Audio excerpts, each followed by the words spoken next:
हाँ जी, राधे राधे सभी को। कैसे आप सब? आई होप सब बहुत अच्छे होंगे। तो जी आज है दुर्गाष्टमी। दुर्गाष्टमी की आप सभी को बहुत सारी शुभकामनाएं। मतलब आज हमारे घर पे होगा कन्या पूजन। किसी के घर पे कल होगा, किसी के घर पे आज होगा, तो हमारे घर पे तो आज ही है। किसी तुम्हारे घर पे तो अष्टमी पे ही होता है, हमारा घर तो आज ही है। मतलब हम कर चुके हैं वो सब। मंदिर में भी जा चुके हैं। व्लॉग अब स्टार्ट कर रही हूँ मैं, क्योंकि सुबह तो आप समझ सकते हो नहीं हो सकता। व्लॉग स्टार्ट नहीं हो सकता क्योंकि काम बहुत ज्यादा हो जाता है। सुबह सुबह तो यही होता है कि जितना जल्दी इस तरह का काम जल्दी जल्दी जितना निपट जाता है उतना ही अच्छा रहता है। तो हमने काम वाम सारा निपटा लिया अपना। पर व्लॉग शुरू कर रहे हैं हम अब। पर मैंने क्लिप्स डाल दी हैं, सारी क्लिप्स आप आगे आप देख लेते हैं। चलो हम शुरू से शुरू करते हैं। तो लास्ट व्लॉग में आप लोगों ने देखा था कि मैंने रात को ये सारी तैयारियां करके रख दी थी, जो जरूरी थी, जो रात को हो सकती थी, वो सारी तैयारियां लगभग कर ही दी थी मैंने। सुबह उठ के झाड़ू लगा के और पोछा पोछा लगाते टाइम मैंने छोले चढ़ा दिए थे उबलने के लिए। जब तक छोले उबल रहे हैं तब तक मैं नहा के आ गई थी किचन में, और छोले उबलने के बाद उनको चेक किया कि वो उबल गए या नहीं उबल गए। उनको चेक करने के बाद उनको खाली कर लिया एक कटोरे में। पानी को भी साथ में कर लिया, उसको फेंका नहीं, उसको भी मैं यूज़ करती हूँ उनके साथ ही। और वहाँ पीछे मम्मी भी नहा के आ गई थी।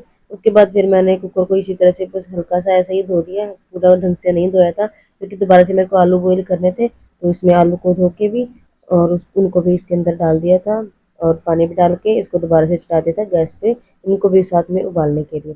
और जब तक आलू उबल रहे थे तब तक मैंने बाकी वो तैयारियां कर ली थी। किचन विचन को थोड़ा ढंग से सेट कर लिया था, जो बर्तन वगैरह धोए थे वो सारे अपने अपने जगह पे रख दिए थे। साथ साथ ताज़ा पानी भी भर दिया था क्योंकि मंदिर में ले जाते हैं, और खाना बनाने में भी ताज़ा पानी का यूज़ करते हैं सुबह सुबह तो। और उसके बाद फिर मैंने थोड़े बहुत जो बर्तन थे उनकी साफ सफाई कर दी थी। उसके बाद तैयारी कर दी थी मैंने पूरी के लिए आटा लगाने की। तो मैंने अपना सारा सामान इकट्ठा करके एक बार में रख लिया था इधर। आटा छान के मैंने इसमें डाल दी पहले तो अजवाइन। अजवाइन डालने के बाद इसमें सूखी मेथी हाथ से क्रश करके डाल दी थी।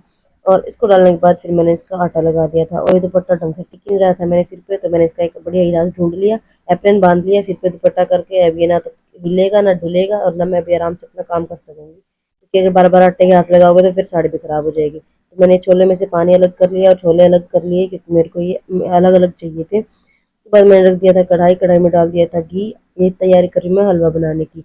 जब तक घी मेल्ट होता है तब तक मैंने ये जो मैं रात को ही निकाल के रखा था, ये तीनों का मिक्सचर, आटा बेसन और सूजी का, उसको छान लिया था अच्छे से। इसको छानने के बाद फिर जब घी मेल्ट हो गया तो मैंने घी के अंदर डाल दिया था इसको। और मैंने फिर कैमरा सेट किया क्योंकि ढंग से नहीं हो रहा था, ना दिखाई दे रहा था। मैंने इसको मिक्स करते करते फिर देखा ढंग से दिखाई नहीं दे रहा, तो मैंने कैमरा सेट भी कर लिया साथ साथ। उसके बाद देखा तो बहुत सूखा सूखा सा हो रहा था। मैंने बाद में घी डाल दिया था थोड़ा सा, और तब जाके थोड़ा सा नॉर्मल हुआ था। उसके बाद फिर इसको चलाती रही, मिक्स करती रही, क्योंकि ये अगर जल गया ना तो फिर बहुत दिक्कत हो जाएगी। थोड़ी देर चलाने के बाद ये ब्राउन हो गया था, तो मैंने कैमरा पीछे कर दिया क्योंकि कैमरे में छींटे लग सकते हैं, क्योंकि पानी डालूंगी तो इसमें। फिर मैंने खांड डाल के इसमें थोड़ा थोड़ा पानी डाल के मिक्स करना शुरू कर दिया। थोड़ा थोड़ा पानी डालती गई और इसको मिक्स करती गई, और धीरे धीरे घी छोड़ता गया और हमारा हलवा बन के हो गया था रेडी। तो मैंने इसमें डाल दिए मम्मी ने जो ये काट के रखे थे सूखा नारियल, इसको मिक्स करके, और फिर इसको साथ साथ निकाल लिया क्योंकि पूरी के लिए मेरे को कढ़ाई की जरूरत पड़ेगी। इसलिए मैंने इसको अभी खाली कर लिया, बाद में फिर बहुत सारे बर्तन हो जाते हैं बड़े बड़े। उसके बाद ये हलवा खाली करके मैंने इसको भी साफ करने के लिए रख दिया था सिंक में। और उसके बाद दूसरी कढ़ाई डाल के उसमें घी डाला और जीरा डाला, और ये सूखे थोड़े से छोले इसको फ्राई कर लिए मैंने। और हल्दी डाल, नमक मिर्च डाल का पेस्ट डाल के इसको कर दिया था मिक्स। ये है हलवे के लिए, इनको हलवे में मिक्स करूंगी मैं बाद में। पहले बाकी काम कर लेते हैं, जब तक ये ठंडे हो जाते हैं तब तक मैंने घी डाल लिया था कुकर में, और सब्जी छोकने की कर दी है तैयारी। सारा सामान अपना इकट्ठा करके एक बार में यहाँ रख लेती हूँ मैं। और उसके बाद ये छोले हैं जो है वो थोड़े से टाइट थे, इनको थोड़ा सा मिक्स करने के लिए मैश कर दिया मैंने। छोले मैश करने के बाद फिर मैंने सब्जी में लगा दिया तड़का, जीरा धनिया पाउडर जो भी मसाले वगैरह होते हैं सब कुछ डाल के। फिर मैंने सबसे पहले तो इसमें अदरक भूनी, क्योंकि अदरक के बिना फिर टेस्ट अच्छा सा आएगा नहीं। लहसुन प्याज तो डालना नहीं है, और हस्बैंड जी बिल्कुल नहीं खाना पसंद करते बिना लहसुन प्याज का। अब 9 दिन पता नहीं कैसे खाया था। अदरक भुनने के बाद फिर मैंने डाल दिया टमाटर। टमाटर को अच्छे से कर दिया मिक्स। उसके बाद फिर दोबारा से मसाले में डालने शुरू किए, नमक मिर्च का पेस्ट, और साथ साथ हल्दी। हल्दी मैंने बाद में डाली थी क्योंकि मैं भूल गई थी, 9 दिन से डाल नहीं रही थी इसलिए। छोले डालने के बाद मेरे को याद आई, छोले डाल दिए, फिर हल्दी डाल दी। उसके बाद ये जो पानी मैंने अलग से रख रखा था छोले उबालते टाइम जो यूज़ किया था वो वाला पानी डाल के, उसके बाद फिर मैंने आलू को ऐसे हाथ से ही मैश करना शुरू कर दिया, क्योंकि छोटे पीस कोई बड़ा पीस होएगा तो वो अच्छे लगेंगे। सारे बिल्कुल मैश हो जाएंगे फिर आलू दिखेंगे ही इसमें। उसके बाद इसमें पानी वानी डाल के जो भी ज़रूरी चीज़ें थी सारी डाल के इसको ढक के रख दिया, और बाकी फिर सारा समेट दिया मैंने किचन को। बीच में एक बार दोबारा से चेक किया। उसको चेक करने के बाद फिर ये हमारे जो वो छोले मैंने किए थे थोड़े से, फ्राई उनको कर लिया था मैंने ठंडा, और ठंडा करने के बाद इनको डाला था हलवे में। एक साइड में डाला था ताकि जिस बच्चे को नहीं पसंद हो वो अलग निकलवा ले, वो मत ना डलवाए, और जिसको पसंद है वो मिक्स करके खा लेंगे। उसके बाद फिर मैंने कर दी थी पूरी बनाने की तैयारी। कढ़ाई में डाल दिया था तेल, और जब तक ये गर्म हो रहा था तब तक मैंने कर दी थी लोइयाँ बनानी शुरू, क्योंकि लोई बनाने में बहुत टाइम लगता है। बिल तो जाती है मशीन की हद से, लेकिन लोई नहीं बनती जल्दी सी। तो मैंने फटाफट बनानी शुरू कर दी थी, और मम्मी चली गई थी इस टाइम पे कन्याओं को लेने के लिए। 5-7 लोई बनाने के बाद फिर मैंने शुरू कर दी थी पूरियाँ बनानी, क्योंकि जब तक कन्याएं आती हैं तब तक मैं भोग वगैरह के लिए सारी पूरियाँ निकाल लेती हूँ। मंदिर में भी लेके जानी है, वो सारी निकाल लेती हूँ। और साथ साथ मैंने बीच में चेक कर लिया था तेल गर्म हो गया नहीं हो गया। तेल गर्म होने के बाद फिर मैंने इसमें डाल दी पूरियाँ। ये है भोग के लिए, पहले घर में भोग लगेगा, फिर सांझी माता को लगेगा, उसके बाद फिर मंदिर में भी लेके जानी है अलग अलग सारी पूरी। पहले तो बहुत सारी तो निकल ही जाएंगी पहले भोग पूजा के लिए, उसके बाद ही कन्याओं का नंबर आएगा। तो मैंने अपनी पूरी बनाने की स्पीड 2x पे कर दी थी, क्योंकि लेट हो रहे थे और कन्याएं भी आ चुकी थी उस टाइम तक। तो बस 2-4 रहती थी, वो बाद में आ गई थी। फिर सबसे पहले उनके आने के बाद मैंने अप्रैन पहने पहने ही उनके पैर धुलाए, क्योंकि मैंने खोला नहीं, क्योंकि पूरी बनानी थी तो शायद सब मेरी साड़ी खराब हो सकती थी। चिंटा वगैरह अगर तेल का लग गया तो हो गया सत्यानाश साड़ी का। उसके बाद फिर मैंने पैर धुलाने के बाद फिर सबको तिलक लगाया, और ये लोकड़िया था तो इसको सबसे बड़ा तिलक लगाया। उसके बाद थाली हमने पहले तैयार करके रख रखी थी हर बच्चे के लिए, तो बस मैं फटाफट पकड़ाती गई और ये इनको खिलाते गई। उसके बाद ये देखो कितने आराम से शांति से खा रहे हैं, बहुत प्यारे लगते हैं ऐसे ऐसे बच्चे बैठे हुए।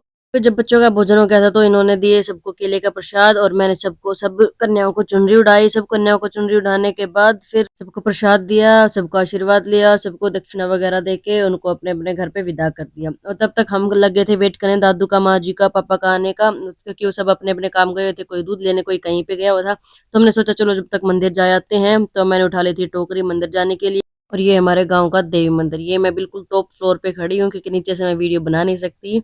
और ये है हमारा मेन गेट, और ये देखो अंदर मेला भी अभी से लगना शुरू हो गया है, और दिन में तो बहुत यहाँ पे बहुत भीड़ हो जाती है।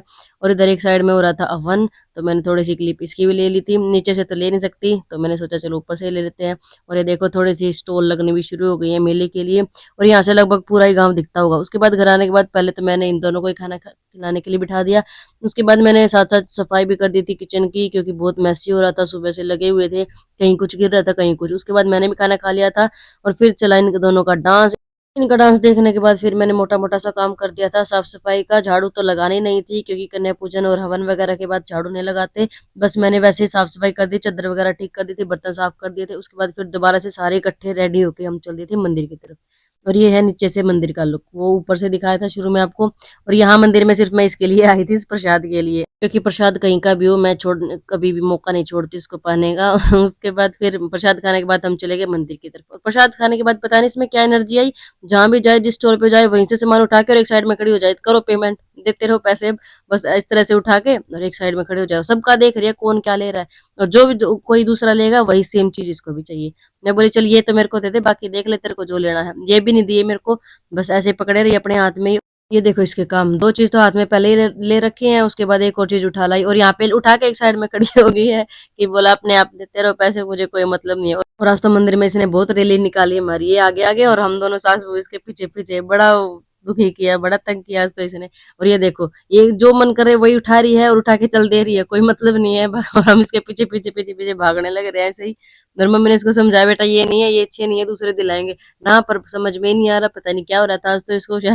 प्रसाद खा के एनर्जी आएगी ज्यादा। उसके बाद लास्ट में बड़ी मुश्किल से इसको बहला फुसला के बाहर लेके आए, और बाहर लाके आइसक्रीम इसको दिलाई, तब इसको शांति हुई। और अभी भी अपने खिलौने हाथ में ले रखे हैं, किसी को नहीं दिए। और घर आके यहाँ पे बाजार बिखेर दिया, बोले ये देखो मेरे सारे खिलौने, कभी किसी को दिखा रही है कभी किसी को दिखा रही है। इसका ड्रामा देखते देखते थोड़ी देर तो हमने किया रेस्ट, क्योंकि थक गए थे, और इतने दिनों बाद अनाज खाया तो शायद उसका आज का नशा भी हो गया था, बहुत आलस आ रहा था, बहुत ही ज्यादा। उसके बाद फिर मैंने हिम्मत सी करके उठी ली मैं। उसके बाद मैंने झाड़ू लगाई, और झाड़ू लगाने के बाद ये जितना भी सामान था पानी में बहाने का वो सारे हमने इकट्ठा कर लिया। सुबह नारियल छिला था वो वाला भी, और ये जोए वगैरह जो बोए थे वो भी, और ये सांझी माता को भी अभी आज ही बुहाना है, तो इनको सारे चीजों को एक पन्नी में इकट्ठा करना शुरू कर दिया था। उसके बाद किए मैंने ढेर सारे कपड़े प्रेस, और ढेर सारे कपड़े प्रेस करने के बाद ढेर सारे और भी बच गए, क्योंकि 3 दिन के कपड़े प्रेस होने बच पड़े हुए थे, और आज भी पड़े ही हुए हैं ये वाले कपड़े तो। उसके बाद मम्मी ने रख रखी थी दाल, क्योंकि हमारे यहाँ पे कुल देवी का जो मंदिर है वहाँ पे दाल और रोटी पहुंचानी होती है। वहाँ पे सवैये बैठते हैं और सारी रात कीर्तन करते हैं आज अष्टमी के दिन। तो मैंने यहाँ पे दाल छोक दी थी और साथ साथ आटा भी लगा के और रोटी वगैरह बना के हम सब चल दिए थे। सभी जाते हैं शाम के टाइम पे हम, और पैदल पैदल ही जाते हैं सभी। बहुत मजा आता है जब सब इकट्ठे जाते हैं। और ये हमारा देवी कुल देवी का मंदिर, और यहाँ पे सवैये बैठ के सारी रात कीर्तन करते हैं। पहले तो हमने लिया इनके कीर्तन का बहुत आनंद और उसके बाद पूजा करके चल दिए थे अपने घर की तरफ।